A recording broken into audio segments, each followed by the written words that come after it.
All right, the next section is about strong induction and well-ordering principle.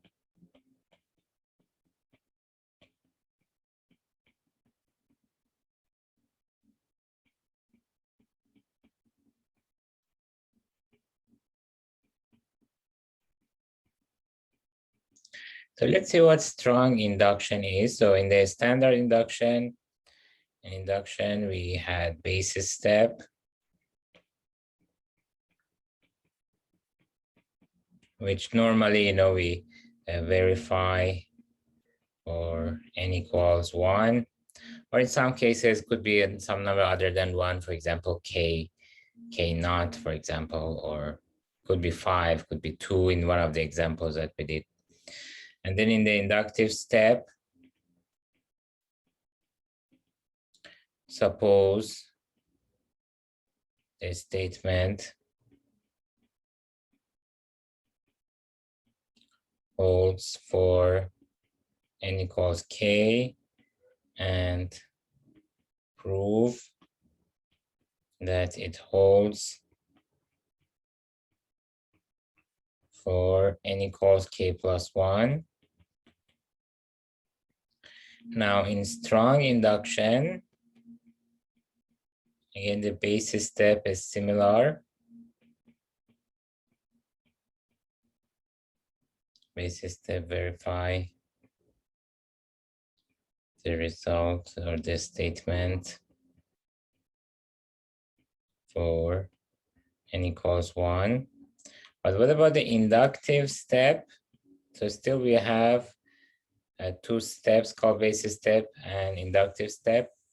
Basis step is still same as before. Inductive step, however, so this time we suppose that the statement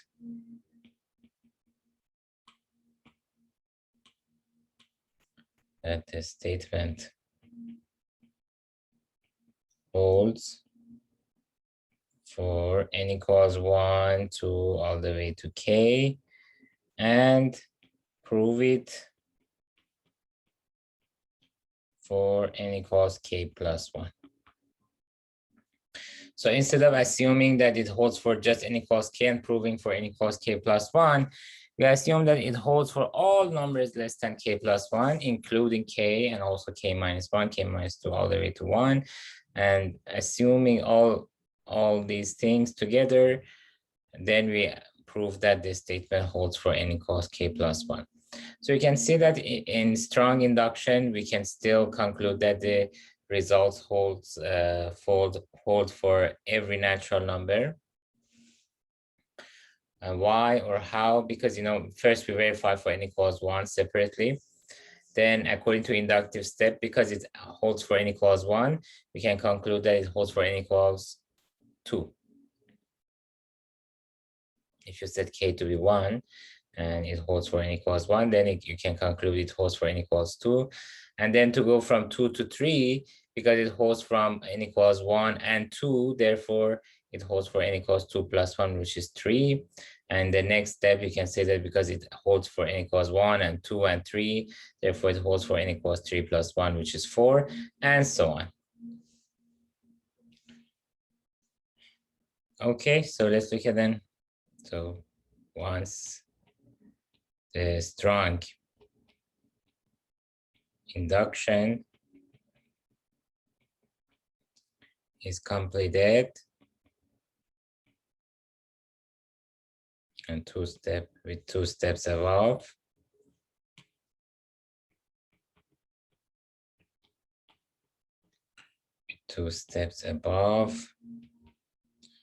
then we can conclude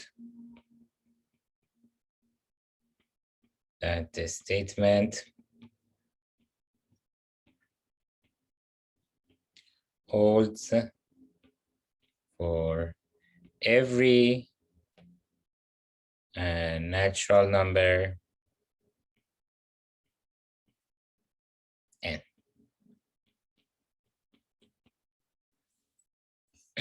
Okay, so let's look at an example of strong induction. So example, prove the fundamental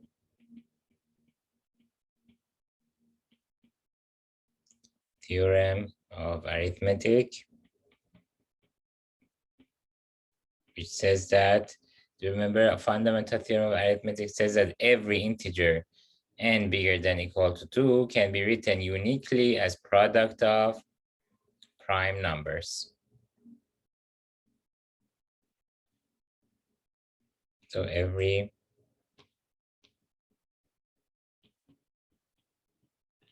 integer n bigger than or equal to 2 can be, well, can be uniquely written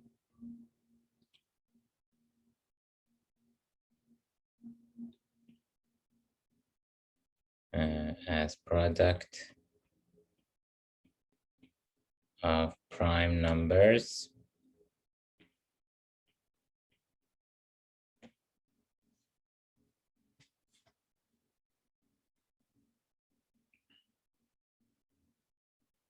Okay, so basis step. So the proof is by induction, by strong induction, by strong induction.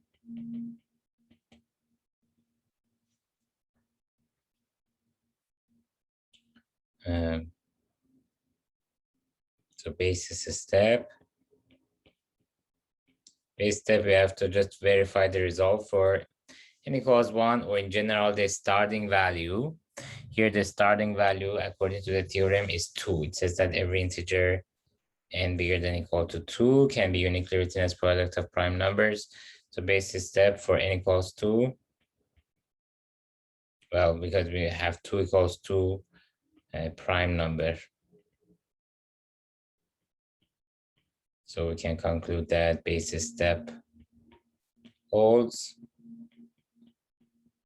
2 itself is a prime number, so of course it can be written as uniquely. It can uniquely be written as a prime number, which is 2 itself.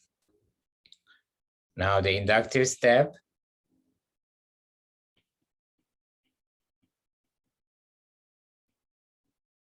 Inductive step, suppose that 2, 3, all the way to k can be uniquely written as product of prime numbers, right? So in strong induction, you assume that the statement holds for n equals 2, 3, all the way to k, or I mean 1, 2, all the way to k, but here, because the starting point is 2, not 1, so I can assume that this statement holds for 2, 3, all the way to k, and I have to show that it holds for n equals k plus 1. So I want to show that n equals k plus 1 can be uniquely written as product of prime numbers. Now, how can I do this? I can consider 2 cases. So case 1, if n equals k plus 1 is prime, well,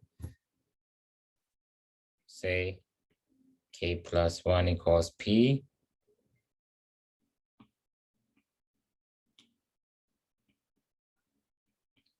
for some prime number p,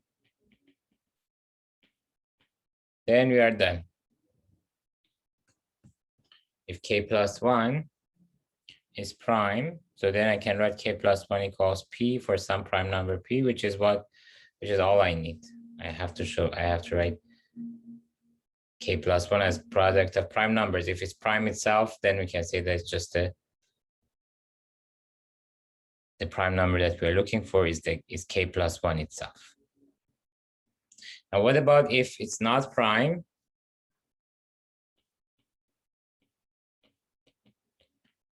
If k plus 1 is not prime,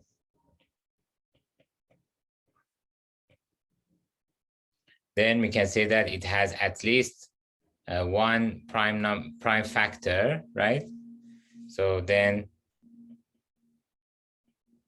k plus 1 has a prime factor. Say k plus 1 equals, let's say, p times L for some integer L, which is less than k plus 1.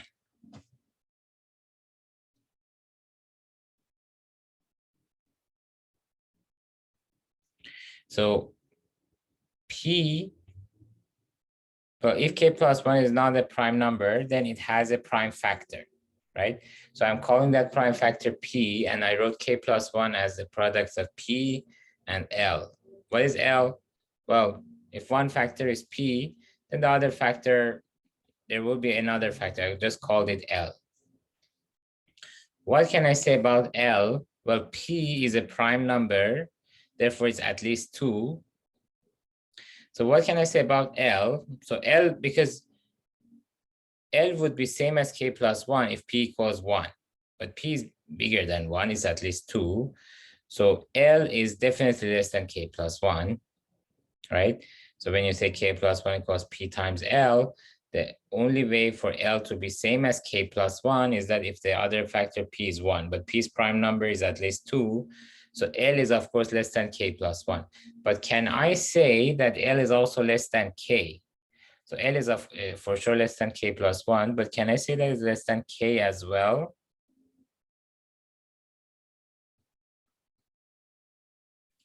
See, let's see. What can I say about L? So note, P is at least 2. So that means L is at most k plus 1 over 2. P is at least 2, possibly bigger. So that means L is at most k plus 1 over 2, possibly smaller. If P is bigger than 2, then L will be less than k plus 1 over 2. And what can I say about k plus 1 over 2? Can I say that it's less than k itself? Because note that k plus 1 over 2 less than k is same as saying that k minus k over 2 is bigger than 1 over 2. This is same as saying that k over 2 is bigger than 1 over 2. And this is same as saying that k is bigger than 1.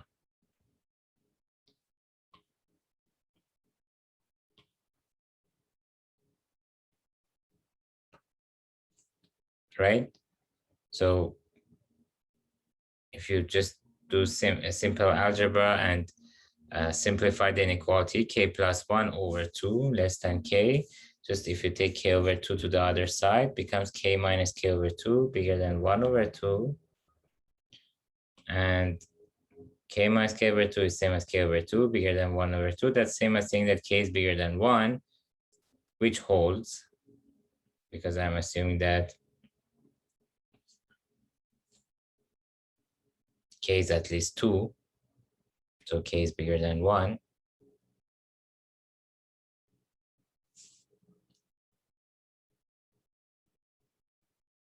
So what can I say? So we can say that L is less than k. Now I want to use apply the induction hypothesis. So by induction hypothesis,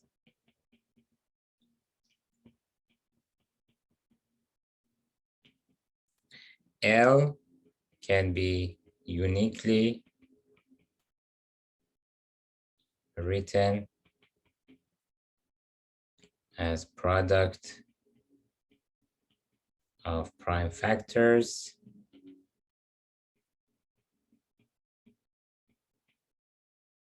Say L equals, for example, Q1 to QS.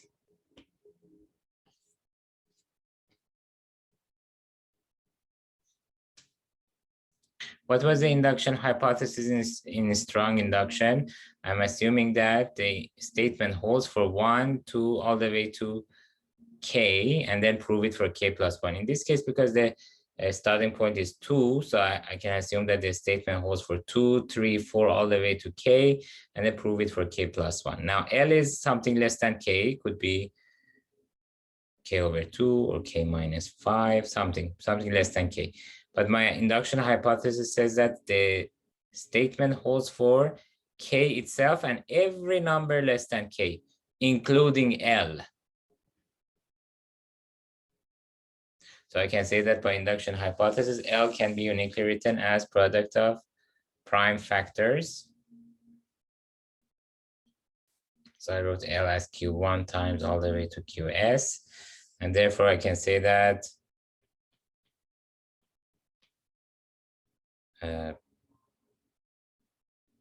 what was my number? K plus 1 equals P times L equals P times Q1 to QS. Right? Which is product of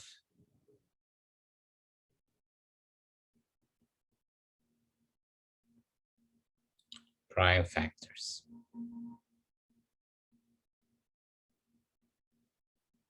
So you can see why induction does not work here, but strong induction works. If I wanted to use induction, then in induction, I assume that the statement holds for K and I have to prove it for K plus 1.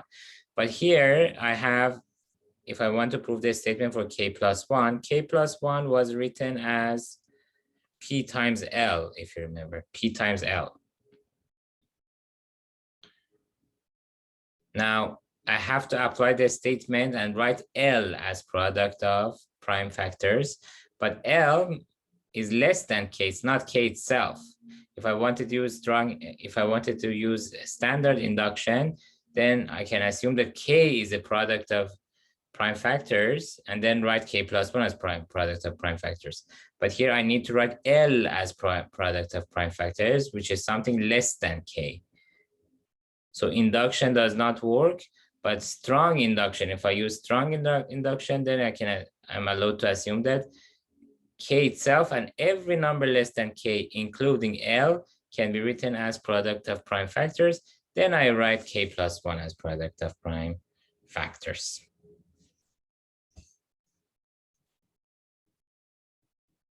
Okay, now this proves the fact that every number can be written as product of prime factors. But what about the uniqueness? So for proof of uniqueness,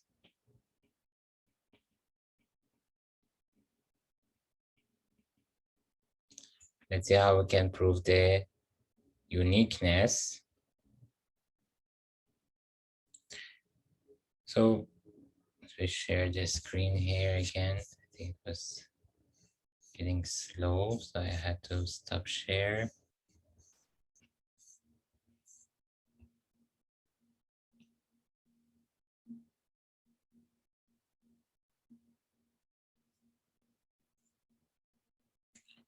Okay. So here, see, when we factorized K plus 1, we wrote it as P times another number, and then we said that the other number must be also can be written as product of prime factors. But what about if I start with, instead of writing as P times another number, I could also start with, say, let's say, for example, Q1 times another factor. I could write K plus 1 as Q1 times another factor. And then what about if the other factor was factorized differently so that we get a different factorization for K plus 1? So potentially, this could happen that, K plus 1 So this way we wrote it as P times another number, and then we factorize the other number. But we could also write K plus 1 as, for example, Q1 times another number, and then factorize the other number. And then when we put everything back together, we could potentially get two different factorization for K plus 1 as products of prime factors. And we want to show that that's not going to happen. In other words, the product of prime factors, every number can be uniquely written as product of prime factors. So you cannot have two different ways for product of prime factors to get your fixed number. So for proof of uniqueness, suppose that, let's assume that I write N as product of prime factors in two different ways. Let's say if I write N equals P1 times to PS, and also let's say Q1 times to QL. With N bigger than or equal to 2. And we want to show that, first of all, S is equal to L, and P1 equals Q, let's say I1, P2 equals QI2, PS equals QIS. For some integers, I1 to IS.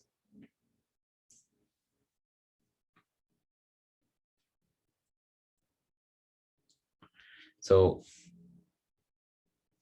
I want to show that, first of all, the number of prime factors must be the same. If you write N in two different ways as product of prime factors, the number of prime factors must be the same. And also the prime factors must be the same as well, except some reordering. Of course, you can reorder the prime factors. For example, if it's 10, you can write it as 2 times 5. You can also write it as 5 times 2. So apart from the order, the prime factors will be the same, meaning that P1 may not be same as Q1, but it's going to be same as one of those QIs. I call that QI1 for some index I1. And similarly, P2 may not be same as Q2, but again, it's going to be one of the QIs. I call the second index corresponding to P2 as QI2, and so on. PS equals QIS. So how can we show this result now? So let me start with this, with saying that P1 divides the other fact number Q1 times QL. So note P1 divides Q1 times QL. So we know that if P divides, let's say A1 to AK, then P divides AI for some I, right? Remember, this is an important property of prime factors. So I can say P1 divides Q, let's say I1 for some integer I1. So, but QI1, QIs are all prime numbers as well, right? So QI1 is prime factor, is a prime number.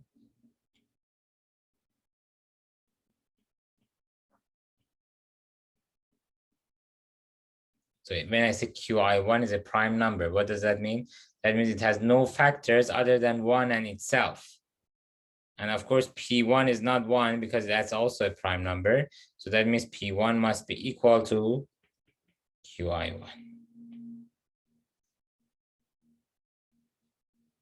Because P1 is a factor for QI1, but QI1, because it's a prime number, it has no factor other than 1 and itself.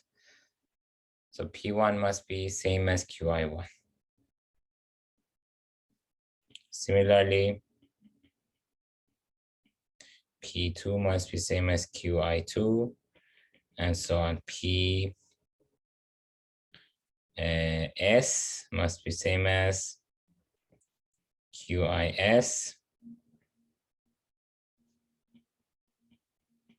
for some integers I1 to IS. Now, if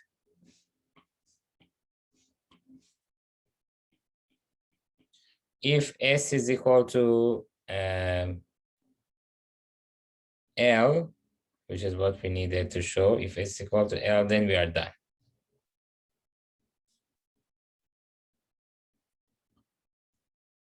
Because if S is equal to L, we already show S equal L's, and we also showed the second part, and then we are done. But what about if S is not equal to L? If S is not equal to L, S could be less than L, because I already found S of QIs, which must be equal to P1 to PS, right? So I already showed that we must have at least SQIs, because the P1 must be same as one of the QIs, P2, one of the QIs, and so on. So we need to have, because we have SPs, SPIs, and each of those PIs is same as one of the QIs. So we must have at least SQIs. So if S is not equal to L, then S must be less than L. Because like I said,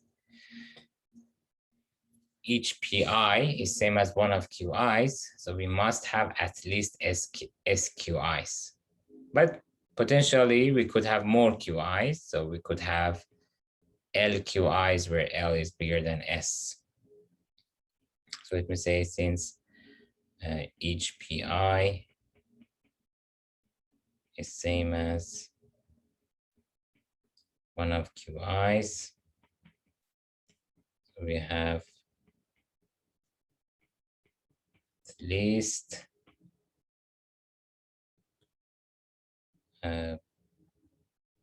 SQIs.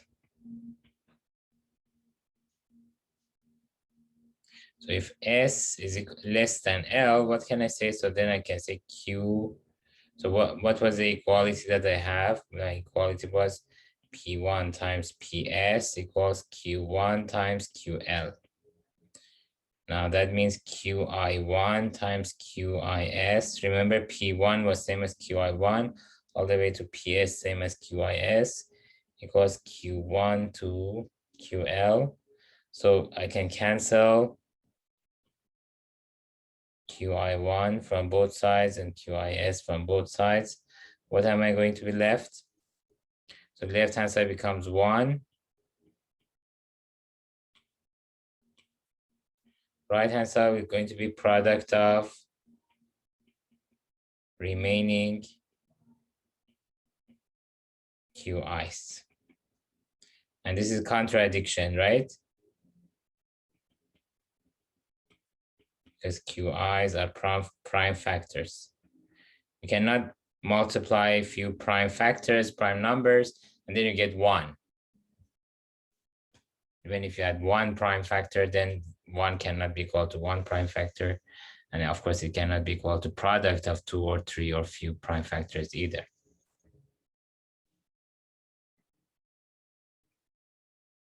So because remember, I was assuming that L is bigger than S. So once I cancel from right side S factors, there are L numbers in total. So some numbers will be left. So that's why I say product of remaining QIs. And remaining QIs is going to be at least 1 number, could be more.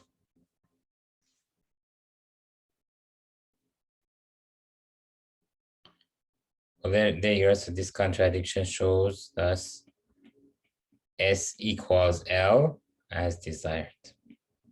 Because we said if S is not equal to L, then S has to be less than L, and then we will have a contradiction. So S must be equal to L, and also each PI must be same as one of the QIs. All right. Now another example. Recursive is an example of a recursive relation. Recursive relation or sequence in this case. So sequence, I think you know what it means. Sequence means, it's an ordered set of numbers, which we normally denote by, saying A1, A2, and so on.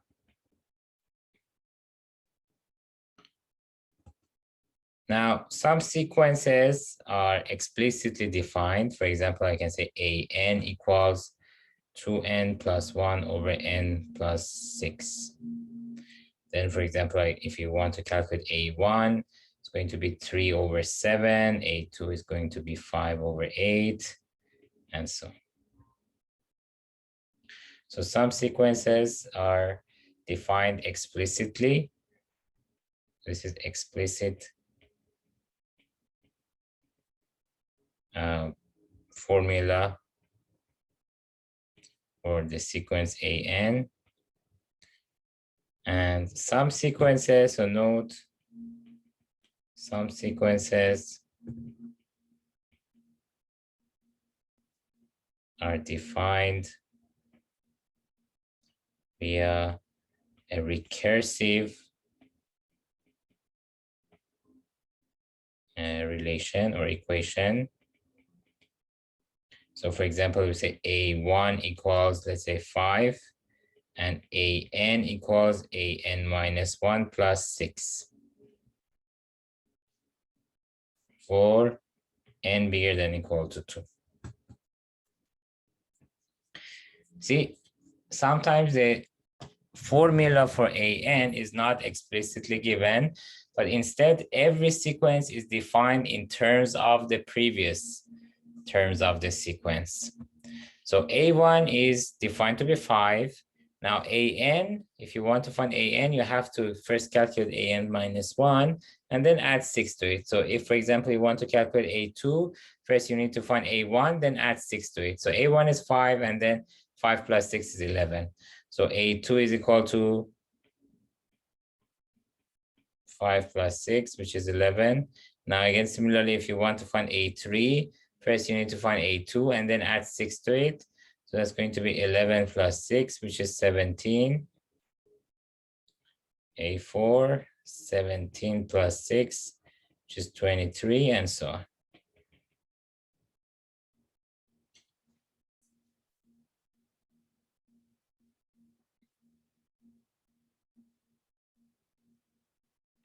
Okay, so another example of a recursive relation.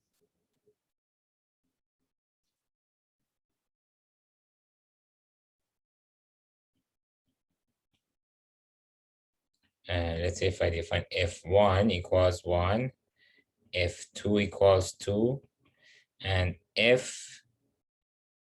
plus 2 is equal to Fn plus Fn plus 1 for n bigger than or equal to 1. This sequence is called Fibonacci. Fibonacci is the name of a mathematician. Fibonacci sequence.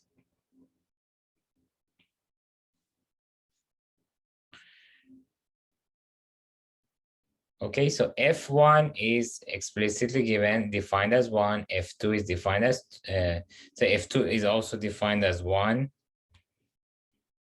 So F1 and F2 both defined as 1. Then if you want to find F3, but F3 is defined in terms of the previous ones. Which previous ones? F1 and F2. See, how do I know that? If in this equation I replace n with 1, then F3 is written as F1 plus F2. And F1 and F2 are both given as 1. So that means F3 is F1 plus F2, which means 1 plus 1, and that's 2. So F3 will be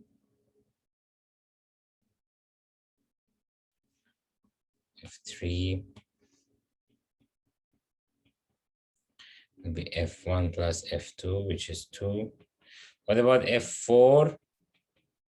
If we replace n with 2 here, F4 will be F2 plus F3.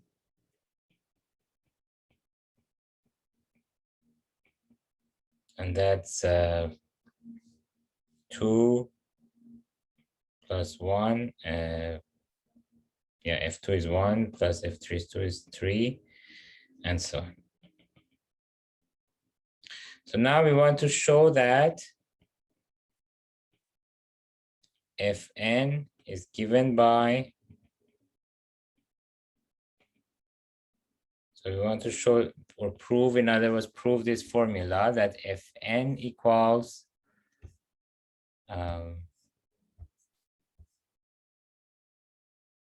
1 over root 5 times 1 plus root 5 over 2 to power n minus 1 minus root 5 over 2 to power n.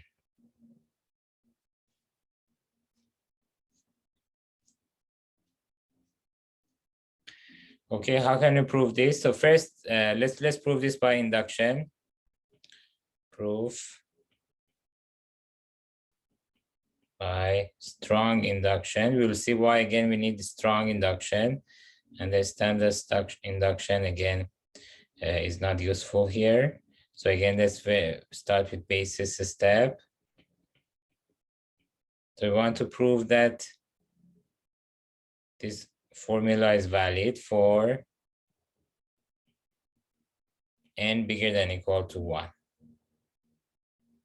So basis step again for n equals 1.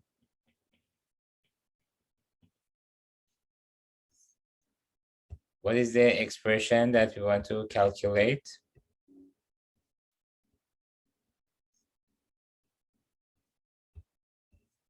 For n equals 1. So let's call this one this equality, or this expression. Again, let me call it star. So replace n with 1. What do you get? So star equals 1 over root 5, 1 plus root 5 over 2, minus 1 minus root 5 over 2. So this is 2 root 5 over 2 root 5, and the answer is 1. Then we have to do it for inductive step. Suppose that the statement holds for n equals 1, 2, all the way to k. Right, inductive step. In the strong induction, we assume that the statement holds for k and every number less than k. So 1, 2, all the way to k. We want to show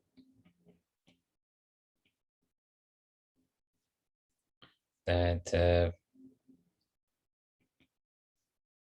f k plus 1, right, is equal to 1 over root 5 times 1 plus root 5 over 2 to power k plus 1 minus 1 minus root 5 over 2 to power k plus 1.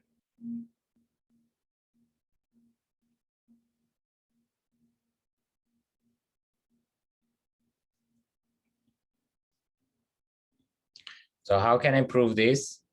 So what do I know about fk plus 1? So we know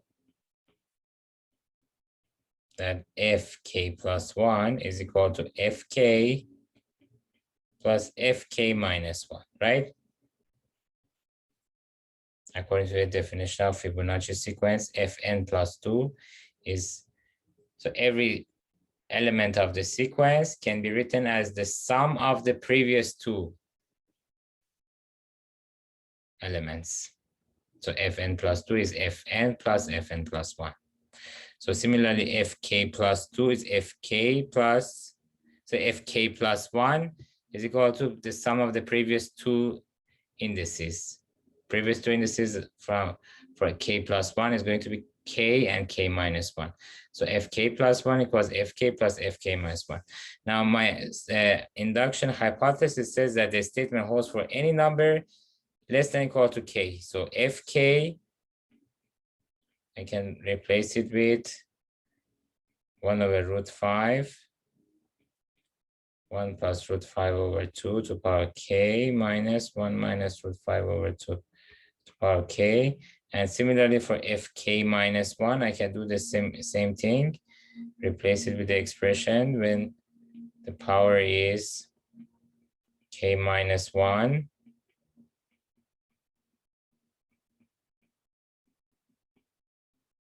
And what do I get? I'll get so this guy plus this guy. So 1 over root 5 times. So let's see how we can simplify this.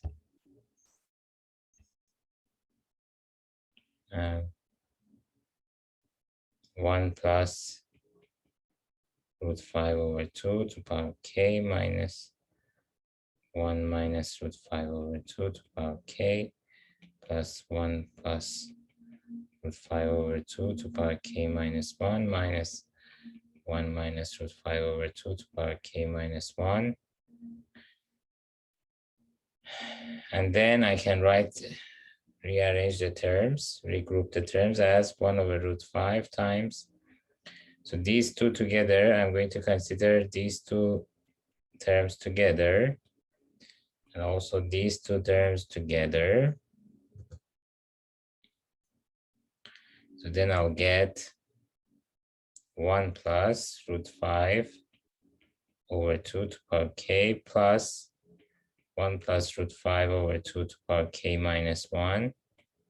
And then minus 1 over root 5 times 1 minus root 5 over 2 to power k plus 1 minus root 5 over 2 to power k minus 1.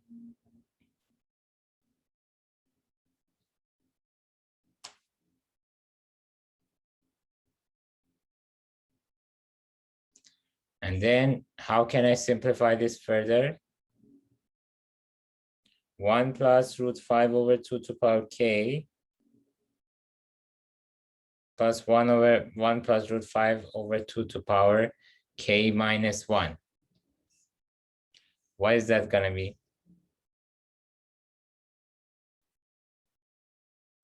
So next, note that 1 plus root 5 over 2 to power k plus 1 plus root 5 over 2 to power k minus 1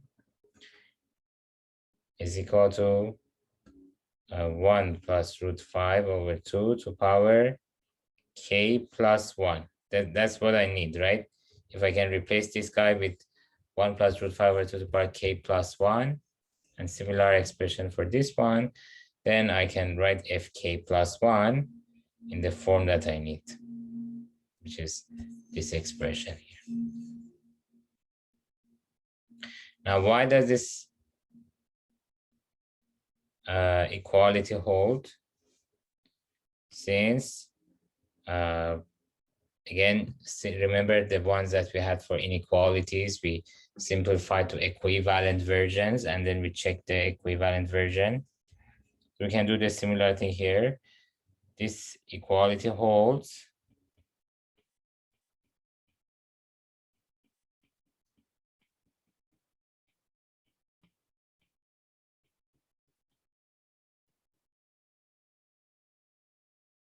equals 1 plus root 5 over 2 to power k plus 1. If and only if what happens, I can cancel 1 plus root 5 to power k. See, it's like if I call this guy t to power k plus t to power k minus 1 equals t to power k plus 1. If I divide everything by t to power k, I get 1 plus t to power minus 1 equals t. right? So this is equivalent with saying this. So then this is equivalent with 1 plus root 5 over 2 to power minus 1 equals 1 plus root 5 over 2 to power 1. And this is same as saying that 1 plus, now a number to power minus 1, x to power minus 1 is 1 over x. So 1 over this number is going to be 2 over 1 plus root 5 equals 1 plus root 5 over 2. And this is same as saying that if I factor 1 plus, the common denominator is 1 plus root 5. So 1 plus root 5 plus 2 divided by 1 plus root 5 equals 1 plus root 5 over 2. And this is same as saying that 3 plus root 5 over 1 plus root 5 plus 1 plus root 5 over 2. This is same as saying that if I cross multiply 1 plus root 5 over to power 2 equals 2 times 3 plus root 5. This is same as saying that 1 plus 5 plus 2 root 5 equals 6 plus 2 root 5. And this is same as saying that 6 plus 2 root 5 equals 6 plus 2 root 5. Which of course holds. 6 plus 2 root 5 equals itself. So that means the versions above it hold, all of them. And ultimately it means that this equality that we wanted to show, this equality that we wanted to show, it holds. So I can replace this guy here with 1 plus root 5 to power k plus 1. And similar version for, so similarly, 1 minus root 5 over 2 to power k plus 1 minus root 5 over 2 to power k minus 1.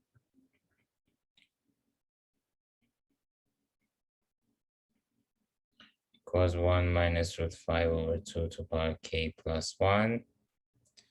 Thus, we can say that fk plus 1 is equal to 1 over root 5 times 1 plus root 5 over 2 to power k plus 1 minus 1 minus root 5 over 2 to power k minus 1 and k plus 1.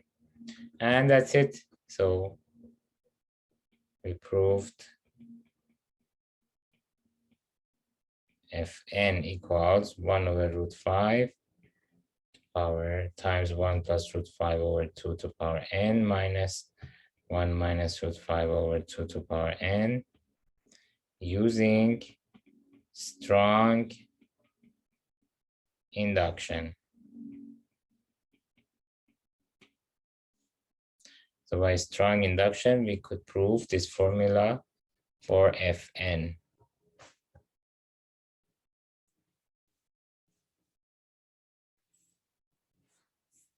Okay, so again, why couldn't we use induction here? Because if we used induction and we assume that this the statement or the formula is valid for k and prove it for k plus 1, well, that's not enough for us again, because fk plus 1 is fk plus fk minus 1. If I just assume that fk is equal to this expression, well, then that's not enough, because then I don't know what to replace fk minus 1 with. But if I assume that the formula is valid for k itself and every number less than k, so then I can replace fk with this expression, fk minus 1 with this expression, and then add them and simplify them to find the expression for fk plus 1. So because fk plus 1 in this case depends on fk and also fk minus 1, so we have to assume that the formula is valid for fk and fk minus 1, which means we have to use strong induction, not standard induction.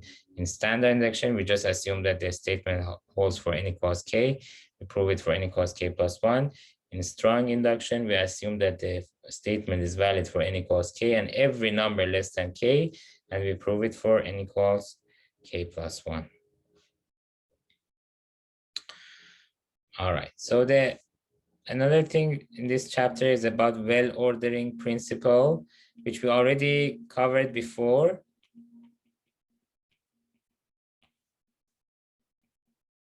Covered in chapter 4, section basically 4.1, when we wanted to show or prove the division algorithm. If you remember, we mentioned well-ordering principle there, and we used it to prove division algorithm. It was saying that, just to remind you, it was saying that every non-empty subset of natural numbers contains a least element. Contains an element which is less than or equal to every other element of the set. So for example, n itself has the least element because 0 is the least element of n, assuming that we start n with 0, and then 1, 2, 3, and so on. So n itself has the least element, which is 0. Or let's say if I say, for example, 5, 7, 12, 13. So again, this one has the least element. What is the least element? It has a least element, which is basically 5. So every non-empty subset of n has a least element. Now, application of this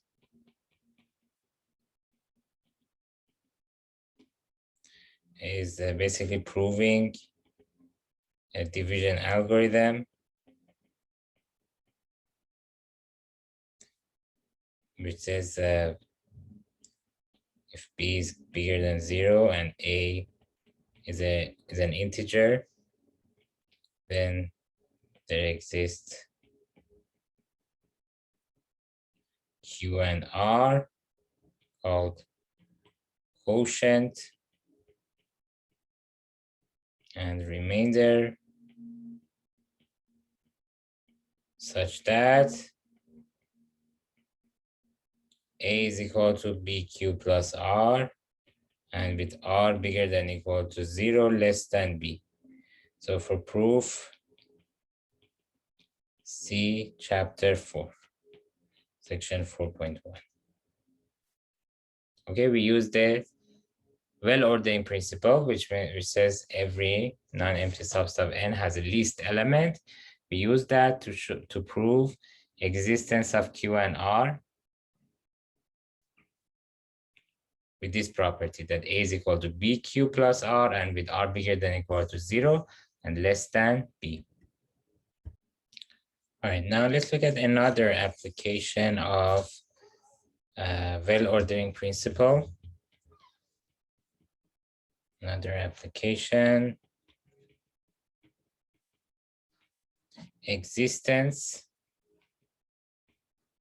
and uniqueness of GCD, or greatest common divisor, for two positive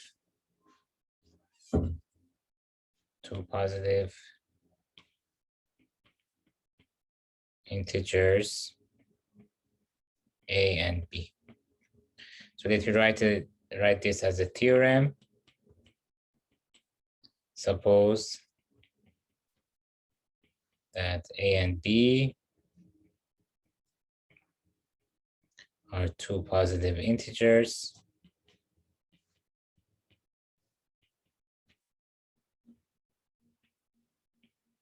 show that GCD of a and b exists and is unique.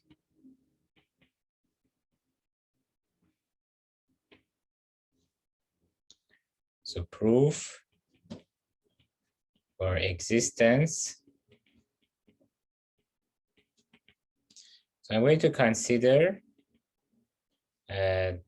the set S,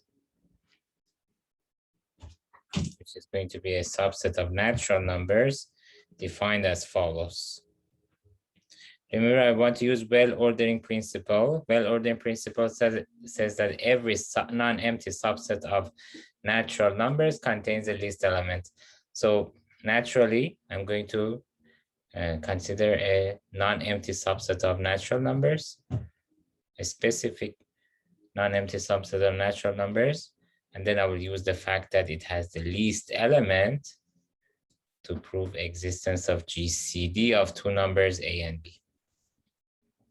So how are we defining S? So S is going to be defined as all numbers of the form, let's say SA plus TB, where S and T are integers, and SA plus TB is bigger than or equal to 0.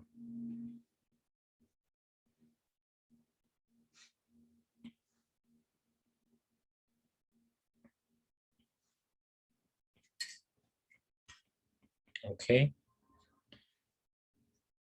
So A and B are in positive integers. S and T are also integers.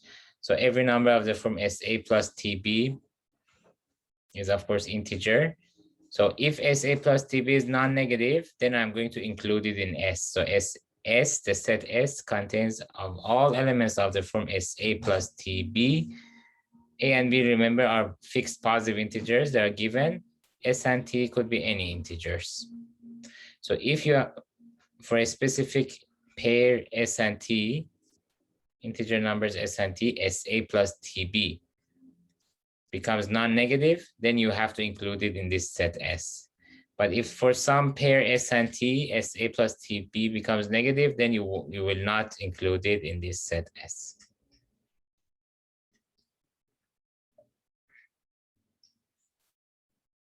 Okay, so for example, let's say if A is 5, for example, B equals 3. So for example, if I set S as 1 and T as 1, then 5 times 1 plus 3 times 1 is 8 is positive. So that's going to be included in S. But for example, if I set S equals -2 and T equals 1, then SA plus TB will be 5 times -2 plus 3 times 1. And that's -7, which is negative. So that means this number -7 will not be in S, because according to the definition of S, I'm going to consider all elements of the form SA plus TB such that the result is non-negative. Well, here this number is SA plus TB, but the result is negative, so it will not be included in S.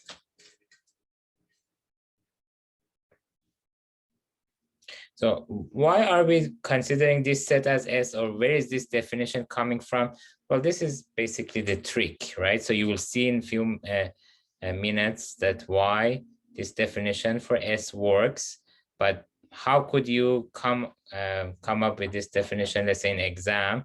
Well, it's hard to come up with it unless you already saw it and you have seen it, right? So please remember the definition of S and the way that we construct to prove existence of GCD. If you don't remember it, or if you don't memorize this definition for S, well, then it's hard and tricky to come up with this definition by yourself, especially if it's the exam and you have shortage of time and some stress. So yeah, please make sure you remember how we define S. So we define this S this way: all the numbers of the form SA plus TB, S and T integers, and SA plus TB non-negative. So first of all, I want to say that S is non-empty. Why is S non-empty?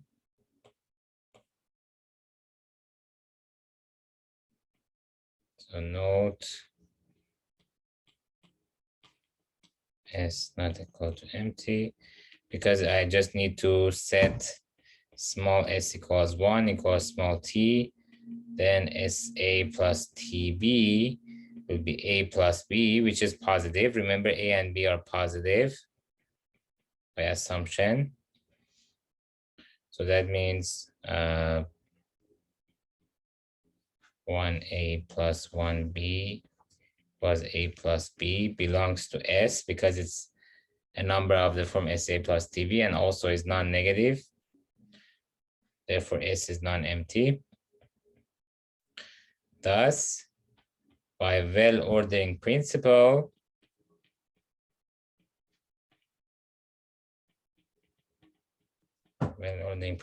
S contains a least element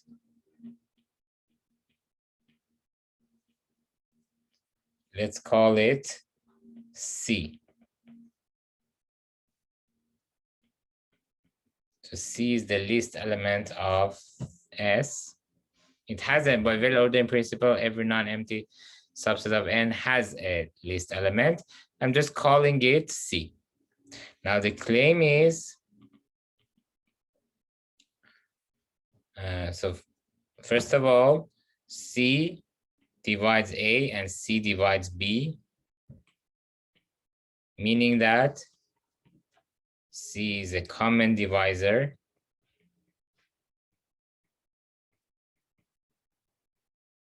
for A and B. And second of all, C is the greatest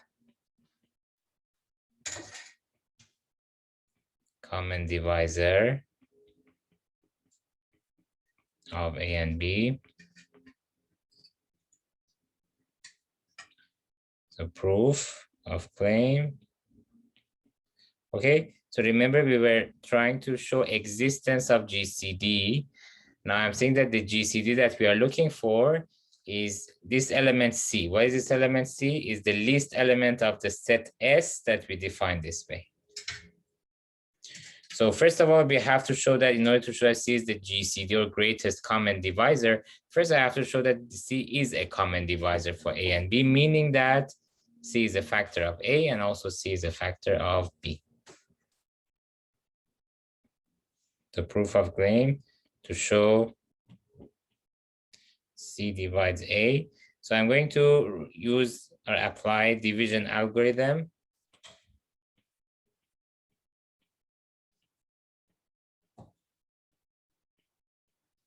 If I apply division algorithm, I can write A equals CQ plus R, with R bigger than or equal to 0, less than C.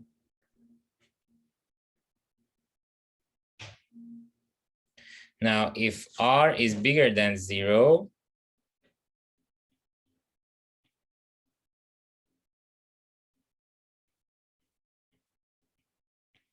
then what can I say then? Then I can write R as A minus CQ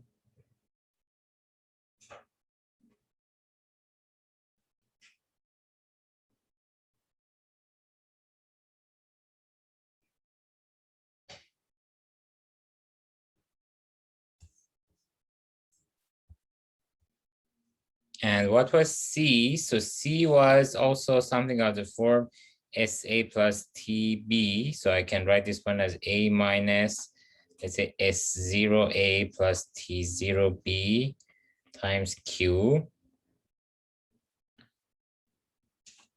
And then this will be A minus S0Q times A minus Q T0B.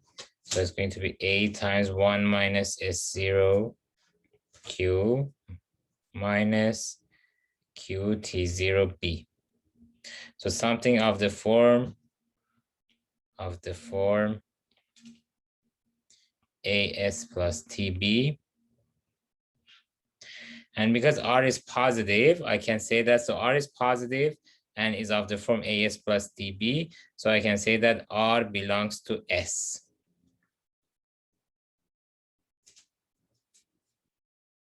So I have to make an adjustment about definition of C. So SA plus TB must be strictly bigger than 0. So this one has to be strictly bigger than 0, not bigger than or equal to 0. Okay. but the rest are okay. The rest of the proof is okay. So if R is bigger than 0, then because R is A minus C cubed, we could write it as something of the form AS plus DB. Now, if R is positive, it will belong to S. Something other from AS plus DB, which is positive, will belong to S. And this is contradiction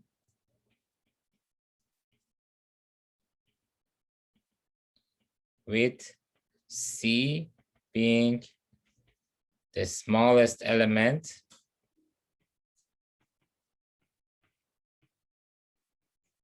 of S. Note that R is less than C. See, we know that by division algorithm, this R that we have here is less than C. Now, if it's bigger than 0, it will belong to S. But how come C was supposed to be the smallest element of S? We found if R is bigger than 0, we will have an element of S which is less than C. That's not possible. If C is the smallest element, we cannot have any element of S less than C. So what does that mean? So if R bigger than 0, then we will have a contradiction. Thus, R bigger than 0 leads to a contradiction. And this means that we must have R equals 0. And that means A equals CQ. And that means C divides A. Similarly, show that C divides B, and therefore prove the first claim has been proved. Now, second claim, we want to show C is the greatest common divisor of A and B. So how can I do that? So proof of 2.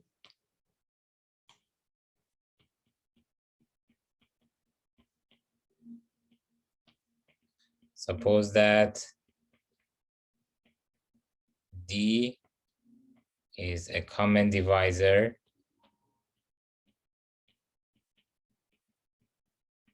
of A and B. So what do I know about C? Remember C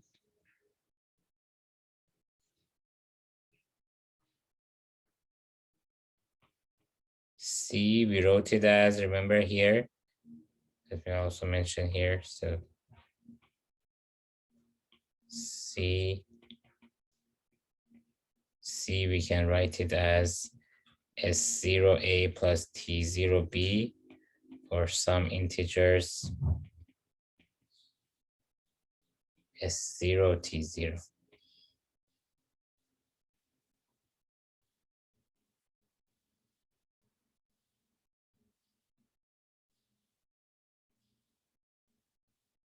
Because C was the least element of S,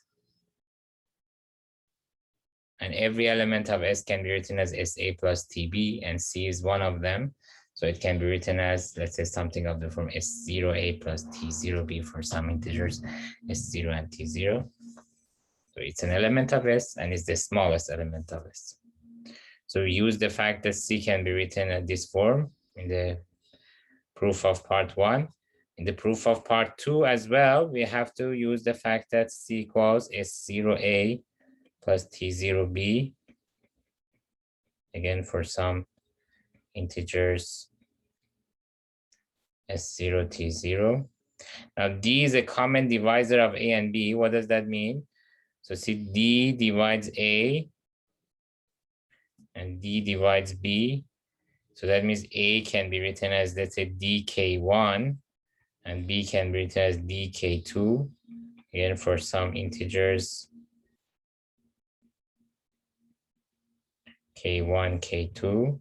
So we can write this one as C equals S0 times DK1 plus T0 times DK2. And therefore I can write C as D times S0 K1 plus T0 K2, which means D divides C. So first of all, it means that D divides C, and it also says that D C is bigger than or equal to D, right? Because D times some number gives you C. And also C is bigger than or equal to D. Remember that C and D are both positive. Say positive.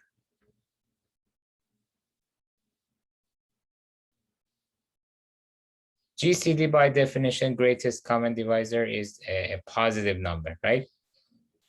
So I have to show that if I have a positive, because if D is a negative number, of course, then a negative number is less than a positive number, right? So in that case, D is less than C, of course. So my only concern is that, so C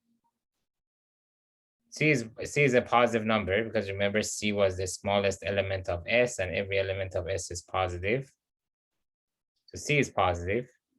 Every element of S is positive. C is the smallest element. C is positive. So I want to show that this C is the greatest common divisor. So if I have a common divisor for A and B, which is negative, well, then of course that number is less than C, because every negative number is less than every positive number. So my only concern is that, what about if I have a positive common divisor for A and B? Let's call it D, and call it D here. Can I say that D is less than or equal to C?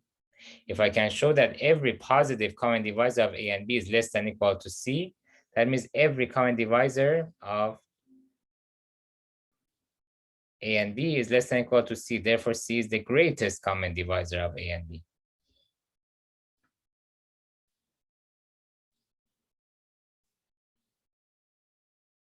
Well, what do I have here? I have C equals D times some integer. So that means, so C is a positive integer.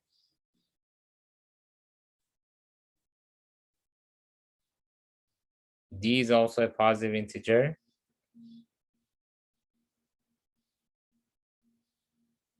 So that means this one must be also a positive integer.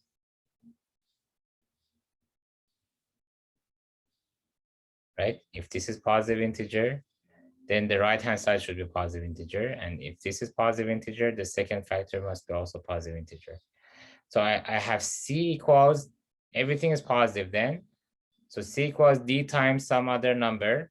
So D times some other number, some other positive integer, will become bigger than or equal to the original D, unless this number is 0. But this number cannot be 0 because C is not 0.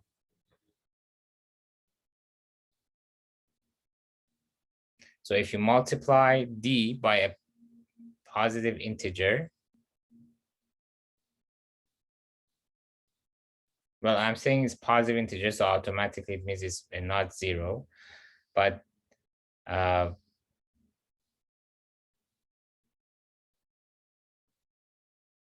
just in case, if you're wondering why it has to be positive, I'm also saying that if this is 0, then C becomes 0, but C is positive. Why is C positive again? Because every element of S is positive, and C is the least element, so C is positive. And D is positive by my assumption. Therefore, this number is also positive. So if you multiply a positive number by D, then the result will be bigger than D. Bigger than or equal to D. If this is 1, a positive integer means what? Means either 1 or 2 or 3 and so on. So if this number is 1, 1 times D is same as D. If this number is 2, 2 times D is bigger than D, 3 times D is bigger than D, and so on. So in any case, C is bigger than or equal to D. So the reason is because d times a positive integer is bigger than or equal to d.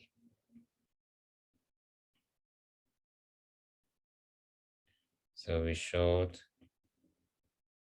C is a common divisor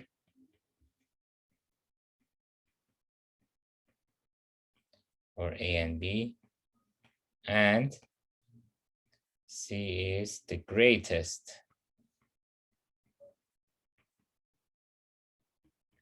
common divisor of A and B. So the only thing that is left to show is the proof of uniqueness. That part let me leave as exercise.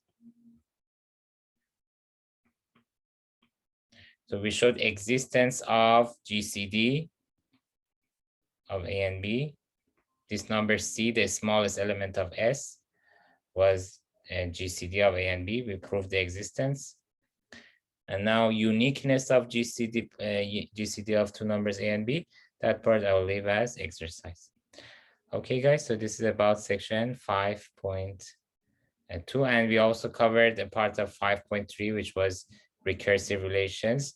I didn't go into much details because, the sequences and recursive sequences, these topics are also covered. One of the main topics in chapter 9 and in a calculus course, basically, chapter 9, math 114. You will see it or you saw it about the sequences and their properties and the convergence of sequences. So I didn't want to go into more details, but I briefly mentioned about the definition and some properties of recursive sequences and the relation with strong induction, basically, which we covered in 5.2. Okay, so thank you and see you next week.